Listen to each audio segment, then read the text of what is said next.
So you get the idea to make hookah with fruits Yes, as that's like the base. it's made 100% fruit. All right. So it's made out of fruit. You get the idea for that.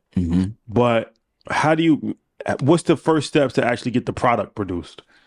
The first step of getting a product produced is literally, damn, you want me to tell you my recipe?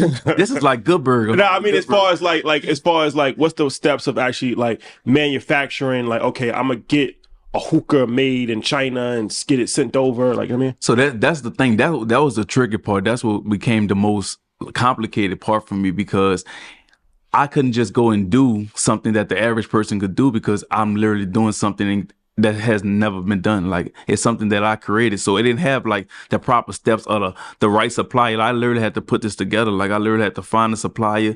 I had to go through so many of them. Like, people were saying, like, suppliers were saying they couldn't do this because the vision that I had and the things I was saying to do is like, it sounds good, but you cannot put fruit juice and inside of a hookah pen and stuff like that. So that was the most complicated part of literally finding somebody that could believe in my vision, and we literally figured it out together, because I didn't have all the answers, but I just had a vision. But now it have come to life clearly. So you building a team around it? Because I'm figuring like, yeah, you're building with fruit, but it takes some like expertise and to figure out how to mix the right concoctions to actually figure out, yo, we can smoke this. If not, this could go bad. Absolutely. So like, who are you? How'd you find the team, or like, did you pitch the idea to people to say like, this is a vision I have? Like, how did that work? That's literally what worked with the suppliers. I just had to be. That's why I went through so many. The people that really realized, okay, we could do this if we use this and we keep the fruit from going bad, and this have to be done, and this could keep it healthy and stuff like that. So the suppliers actually helped me, take my vision and bring it to life.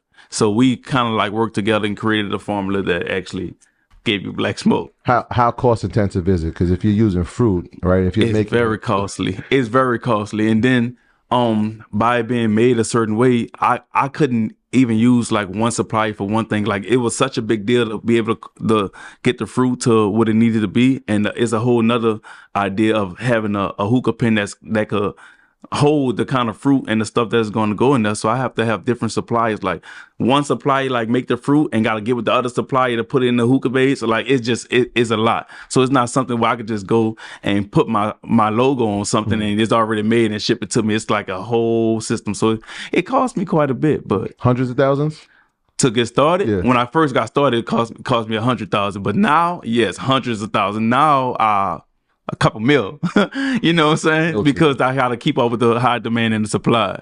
So the startup was like $100,000. Yeah. So is it just the portable, or is it the regular hookah too? At the regular hookah too. Even my shishas are literally, you open it and it's the actual fruit. Like, it's all fruit.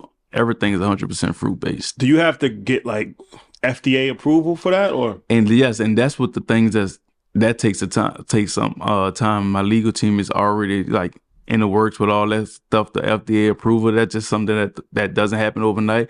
We have no doubt in the world that it's going to be FDA approved. So there's a lot of steps that go into it. It's obviously the FDA approval, but trademarking. Like, talk about the lessons you had to learn, like, to get this thing actually a product that people could use. So that's the thing. That's a lot of stuff that I'm like still learning. Like, I try to give myself more knowledgeable about it every single day, because like this is a monstrous company. This bigger than me. I didn't even imagine, if you could have told me I could just come up with this product and have this company and probably make 10, 20 grand a month, I'm like, okay, great. At least I got something, some leverage. But now it has become something that I didn't prepare myself for, because you couldn't tell me in my wildest dreams it will be this. So I'm literally learning every day and getting more knowledge as I go. So, all right. So once you got it made and all that, now how did you start selling it? Did you sell it to the clubs first, or was you selling it hand to hand to people? Like, what was it? Online. So I got this thing about me, right? Like, I'm a influencer, a public figure, but I also like to be very private. So if I'm dropping something, if I'm doing something, I literally never talk about it, and my audience notice about me. That's why they kind of stay tuned, because you could literally be on Instagram today and I ain't posting 2 months, but today it could be like, surprise. I do that. Like, I'm known for that. So I literally was working on it, creating it. I used to be on Instagram Live. I actually started during the pandemic. I started Instagram with these talent shows. Like, I used my platform. I was on Instagram Live like almost so many celebrities used to come to my talent shows every weekend. Like, it used to have thousands of people in there, people singing. They thought I was Diddy or something. Like, I ain't never gave nobody their big break, but I just made them feel like, come on this talent show, you just don't know who gonna see you. Not the Tory Lanez time. You know what I'm saying? So that's really how it was. And wait, what was we talking about? I just had a brain fart. When you started selling it, who did you start selling it? Oh, yes.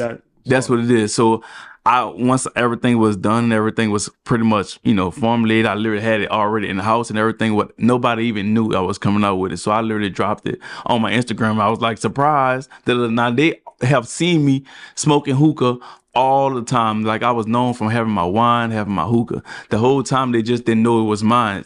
So many times they was asking me like, what you smoking? What flavor you smoking? I'm telling them they trying to go get another brand that's that same flavor because I'm not telling them exactly what the brand is. So I guess they thinking in the sense of he ain't gonna tell me the brand because they ain't pay him to tell me the brand, but it was always mine. So them trying to keep up and doing what I'm doing and me having my influence. And when I literally say, this is what I've been smoking, this is mine, and now it's available now, first day I dropped it, it sold out. And it's been like nonstop ever since. Well, how much inventory did you have that first day? Like, I mean, people always try to figure out business.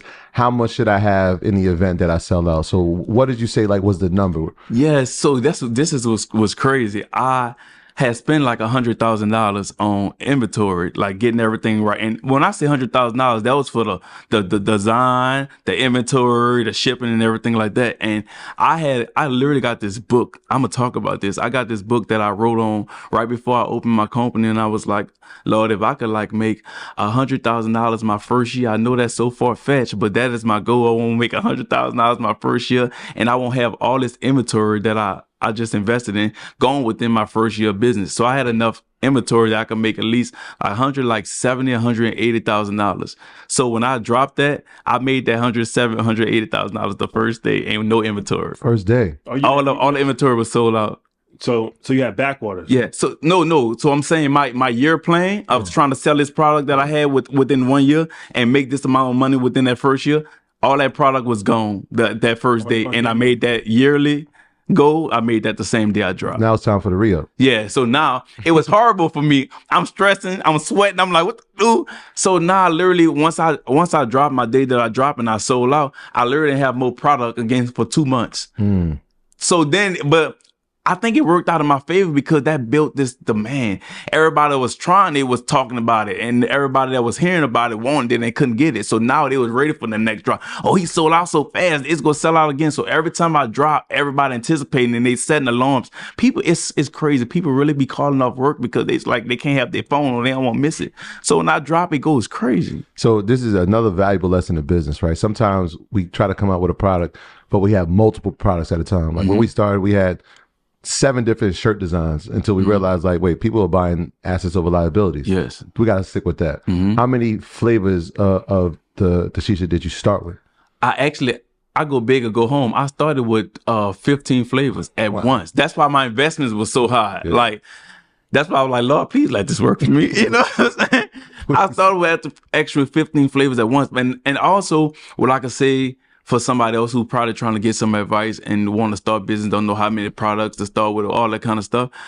I actually feel like versus trying to push the narrative of inventory or push the narrative or have different options as people, what you first want to do, the first thing first is build a demand for your product, not build the inventory for it, because you can get 10 of these designs of jeans and 5 of these shirts and 12 of these hookahs. But if you don't have a demand for what you're selling and why people need it and why they have to come and get it from you versus just go and get the next best thing for the next best person, you just have another product and another item that nobody feel a need to want to get. So you build a demand for your business and you build the inventory off of that, in my opinion. Yeah, so you sell out the first batch and now people got to re-up.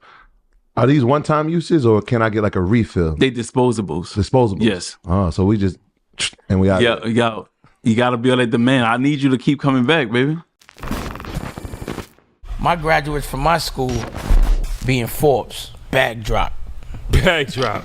A mic drop, bag drop. Bag drop.